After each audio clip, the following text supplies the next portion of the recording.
C previously આપણે તમારું financial મેનેજમેન્ટનું unit number 4 cost of capital એમાં આપણે ડિસ્કસ કરતા હતા about the measurement of cost of capital, બરાબર. એની અંદર આપણે 4 મેજર સોર્સિસ જે છે એના વિશે ડિસ્કસ કરી લીધું. હવે તમને એમાં ફર્સ્ટ સોર્સ આપેલો છે cost of long term debt. Long term ડેટની અંદર તો ઘણી બધી વસ્તુઓ આવે છે, જેમ કે રિડીમેબલ ડેટ હોઈ શકે, ઇરિડીમેબલ ડેટ હોઈ શકે, બરાબર. બેઝિકલી એની અંદર લોન અને ડિબેન્ચર્સને આપણે કન્સિડર કરીએ. ફાઇન. હવે લોંગ ટર્મ ડેટમાં જોઈએ શું કહે છે એ લોકો. Cost of debt can be calculated by applying directly the formula of explicit cost. Fine. Cost of debt જે છે એને આપણે કેવી રીતે કેલ્ક્યુલેટ કરી શકીએ તો કે એક્સપ્લિસિટ કોસ્ટનો ફોર્મ્યુલા મૂકીને. The data that is needed for using the formula of explicit cost would be related to net cash inflows and net cash outflows associated with that particular source of fund. બરાબર. કહેવાનો meaning એવું છે simply કે આપણે કયો કયો data જોશે તો કે એક તો data related to net cash inflow અને નેટ કેશ આઉટ. પણ કોના માટે તો કે એ સ્પેસિફિક લોંગ ટર્મ ડેટ માટે, બરાબર. એ સ્પેસિફિક લોંગ ટર્મ ડેટ જે છે એના માટે, એટલે કે એવું દેવું કે જે બેઝિકલી તમે એક સ્પેસિફિક વેની અંદર કન્સિડર કરો છો. પછી એ રિડીમેબલ છે કે ઇરિડીમેબલ એના ઉપર આપણે પછી ડિસ્કસ કરશું, બરાબર. એટલે કે પાછા દઈ દેવાના છે, નથી દેવાના, કેટલા વર્ષ સુધી ઇન્ટરેસ્ટ આપશે, એ બધી વસ્તુ પછી ડિસ્કસ કરીશું. But let us first discuss this two aspects named net cash inflow and net cash outflow. Fine. એના ઉપર બેઝ આખી બધી વસ્તુઓ આપેલી છે. જોઈએ નેટ કેશ ઇનફ્લોમાં એનું કહેવું શું છે તો કે અમાઉન્ટ ઓફ લોન,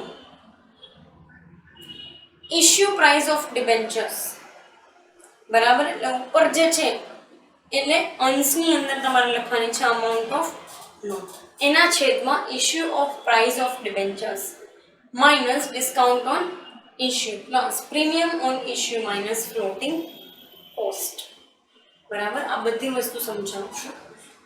એટલે ઉપર અને નીચે એ બે પેરામીટરમાં ડિસ્કસ કરવાનું છે. તો અંશમાં આપણે લખશું, બરાબર, શું તો કે અમાઉન્ટ ઓફ લોન, બરાબર. લોનની જેટલી અમાઉન્ટ થઈ છે એને divided by issue price of debentures, જેટલા પ્રાઇસના તમે ડિબેન્ચર્સ ઇશ્યુ કરેલા છે એ, માઇનસ ડિસ્કાઉન્ટ ઓન ઇશ્યુ. એટલે ઇશ્યુ જે છે તમે ડિસ્કાઉન્ટે કર્યા હોય તો માઇનસ કરવાનું, પ્રીમિયમે કર્યા છે તો પ્લસ કરવાનું. એ વસ્તુ તમે તમને કહો, એક ડિબેન્ચરની કિંમત 100 રૂપિયા હોય છે, 100 રૂપિયાની પાર વેલ્યુ છે. હવે તમે 100ના બદલે 90 રૂપિયાના ઇશ્યુ કર્યા છે તો નાવ તમારે 100 લેસ ડિસ્કાઉન્ટ ઓન ઇશ્યુ, એટલે કે 10 રૂપિયા જે ડિસ્કાઉન્ટ છે એને માઇનસ કરવું પડશે. પછી જો તમે પ્રીમિયમથી ઇશ્યુ કરેલા છે તો 100 plus 10 rupees premium, fine, minus floating cost. Floating cost એટલે કે એ સમયે જે રેટ ચાલતો હોય એ, અથવા તો અત્યારના ટાઈમે જે રેટ ચાલે છે, બરાબર. તમે ફ્લોટિંગ કોસ્ટ એટલે બેઝિકલી આ છે શું ખબર છે તો કે જે પૈસા તમે બેઝિકલી એને અક્વાયર કર્યા છે એ, બરાબર. ડિબેન્ચર જે પૈસા એને લીધેલા છે, ફ્લોટિંગ કોસ્ટ, બરાબર. અથવા તો તમે એને ફ્લોટેશન કોસ્ટ કહી શકો. નીચે તમને નેટ કેશ આઉટફ્લો આપેલો છે. How can we focus over to net cash outflow, પૈસા જાય છે કેવી રીતે કંપનીમાં. Fine. Periodic payment of interest, દર વર્ષે તમે જે ડિબેન્ચર હોલ્ડરને વ્યાજ આપો છો એ, બરાબર. Periodic payment of interest minus tax advantage on payment of interest and repayment of principal. એટલે ઇન્ટરેસ્ટનું તમે જે પેમેન્ટ કરો છો એમાંથી તમને જે બેનિફિટ મળ્યો છે ટેક્સ બેનિફિટ એ તમારે માઇનસ કરવાનું છે. અથવા તો તમે ઇન્ટરેસ્ટનું પેમેન્ટ જે કાંઈ બી બીજું કરેલું છે એ, અથવા તો તમે રીપેમેન્ટ કર્યા છે પ્રિન્સિપલ અમાઉન્ટ કોઈ ડિબેન્ચરના એ વસ્તુ. ફાઇન, બરાબર. આગળ તમને કીધું છે કે in instalments or at any time of maturity. એટલે કે ઇન્સ્ટોલમેન્ટમાં પૈસા ગયા છે કે પછી at the date of maturity તમે પૈસા રીપે કરેલા છે એને રિલેટેડ તમને ઇન્ફોર્મેશન આપેલી છે and that's how actually they work out. Fine. આગળ જોઈએ તમને ફર્સ્ટ શું આપેલું છે તો કે કોસ્ટ ઓફ લોંગ ટર્મ ડેટની અંદર ફર્સ્ટ તમને આપેલું છે કોસ્ટ ઓફ ઇરરિડીમેબલ ડેટ. એવી વસ્તુ કે જે તમારે પાછા નથી દેવાનું. બરાબર. જોઈએ શું કહેવા માંગે છે. Calculation of cost of irredeemable debt is relatively easy. See irredeemable debt છે એટલે તમારા માટે એ વસ્તુને કેલ્ક્યુલેટ કરવું સાવ એટલે સાવ ઇઝી બની જશે. શું કામ? એનું કારણ એ છે કે તમારા પૈસા પાછા નથી દેવાના at the certain maturity date. Fine. આગળ જોવું. It is the rate of return that lenders expect the company to earn on their investment. આ શું છે તો કે રેટ ઓફ રિટર્ન. શું તો કે કોસ્ટ. ઇરરિડીમેબલ ડેટની કોસ્ટ એટલે શું તો કે જે વ્યક્તિ લેન્ડર છે એ પોતાના પૈસા જેને એને આપ્યા છે એની પાસેથી અમુક બેઝિકલી અમુક જે છે એ રેટ અથવા તો અમુક પૈસા જે છે એ મેળવવાની એક્સપેક્ટેશન રાખે છે. બરાબર. પોતાના ઇન્વેસ્ટમેન્ટ ઉપર પૈસા મેળવવાની એક્સપેક્ટેશન રાખે છે. એના ઉપર ફોકસ કરવાનું છે ખાસ કરીને.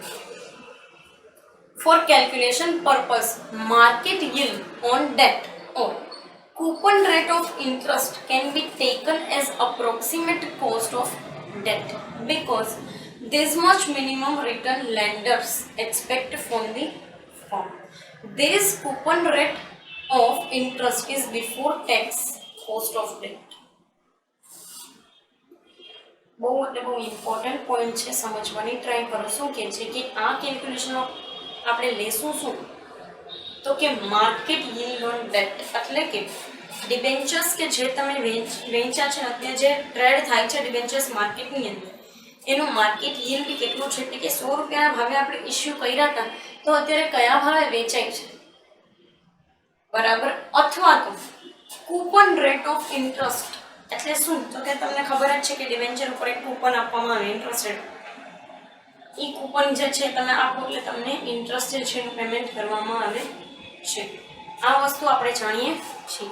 બરાબર. તો આ બેમાંથી એક જે છે એને તમે અપ્રોક્સિમેટ કોસ્ટ ઓફ ડેટ તરીકે લઈ શકો કારણ કે આટલું રિટર્ન તો મિનિમમ છે કે જે લેન્ડર એક્સપેક્ટ કરે છે. સમજાવું એક એક્ઝામ્પલ સાથે. સે ફોર એક્ઝામ્પલ હું લેન્ડર છું એટલે કે હું ડિબેન્ચર હોલ્ડર છું. મારી પાસે 5000ના ડિબેન્ચર છે. 10% વ્યાજ મને મળવું જોઈએ. તો આઈ એટલીસ્ટ એક્સપેક્ટ કે મને 10% વ્યાજ તો મળે અને મળે જ. તો આ મારું એક્સપેક્ટેશન છે રિટર્ન. કંપની માટે શું કોસ્ટ છે તો કે એ જ 10% રિટર્ન. ફાઇન. સો એ એક પર્સપેક્ટિવ થ્રુ તમે જો જાઓ ને તો એ વસ્તુ આની અંદર આપેલી છે. બરાબર. આગળ જોવું શું કહે છે તમને તો કે as interest is tax deductible coupon rate is to be adjusted for tax effect soon as to arrive at after tax cost of debt.